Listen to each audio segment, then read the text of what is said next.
राधा। तो मरकजी वजीर निर्मला सीतारमण को आप सुन रहे थे। इस मौके पर कुछ देर पहले उन्होंने इंतखाबी मंशूर बीजेपी का विजन डॉक्यूमेंट जारी किया, जिसके बाद 2005 के बाद से लेकर अब तक बिहार के हालात क्या है और बिहार की तस्वीर कितनी बदली है, ये तमाम चीजें वो आवाम के सामने रख रही थी। ना सिर्फ वो 15 साला कारकर्दगी को सामने रख रही थी, बल्कि 15 साला लालू प्रसाद यादव की कारकर्दगी में क्या कुछ काम हुआ है और नाकामी किस हद तक थी, ये भी वो सामने रख रही थी। फिलहाल आगे बढ़ लेते हैं, इस वक्त की बड़ी खबर का रुख कर लेते हैं, जो कि दिल्ली से आ रही। ताहिर हुसैन की 3 जमानत अर्जियां खारिज कर दी गई हैं। कड़कड़डूमा के कोर्ट ने दरखास्त मुस्तरद कर दी है। फसाद से जुड़े 3 मामलात में जमानत की गुजारिश की गई थी। अदालत ने रिमार्क दिया है कि मामले में गवाह उसी रिहायशी इलाके के हों। मुलजिम को उस वक्त छोड़ा गया तो वो गवाहों को इस वक्त अगर छोड़ा गया तो गवाहों को धमका सकता है। ऐसे इम्कानात मुस्तरद नहीं किए जा सकते, अदालत ने कहा है। इस वक्त की बड़ी खबर, ताहिर हुसैन की 3 जमानत अर्जियां खारिज कर दी गई हैं। कड़कड़डूमा अदालत ने दरखास्त मुस्तरद कर दी है। दिल्ली फसाद से जुड़े 3 मामलात में जमानत की गुजारिश ताहिर हुसैन की जानिब से की गई थी, जिसे अदालत ने मुस्तरद कर दिया है। न सिर्फ मुस्तरद किया है, बल्कि अदालत ने कहा है कि मामले में गवाह उसी रिहायशी इलाके के हों, और साथ ही अदालत ने यह भी कहा है कि मुलजिम को अगर इस वक्त छोड़ा गया तो वो गवाहों को धमका सकता है।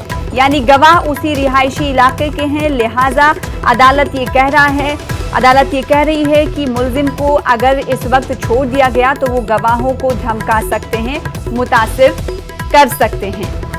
ऐसे इम्कानात मुस्तरद नहीं किए जा सकते, अदालत ने साफ लफ्जों में, कड़े लफ्जों में ये कहा है। हमारे साथ हमारे नुमाइंदे सुशील पांडे इस खबर पर मजीद अपडेट के साथ जुड़ रहे हैं। सुशील, इसके अलावा अदालत ने आज क्या कुछ कहा ताहिर हुसैन की जमानत अर्जी को लेकर? आज देखिए, साफ तौर से ताहिर हुसैन ने कड़कड़डूमा कोर्ट में 3 मामलों में जमानत मांगी थी और ये कहा था कि इस पूरे मामले में उनको जमानत दी जानी चाहिए, लेकिन इस पूरे मामले में सुनवाई के दौरान जो दलीलें दी गई, उन दलीलों से फिलहाल कड़कड़डूमा कोर्ट संतुष्ट नहीं दिखा। कोर्ट ने फिलहाल ताहिर हुसैन को जमानत देने से मना कर दिया है।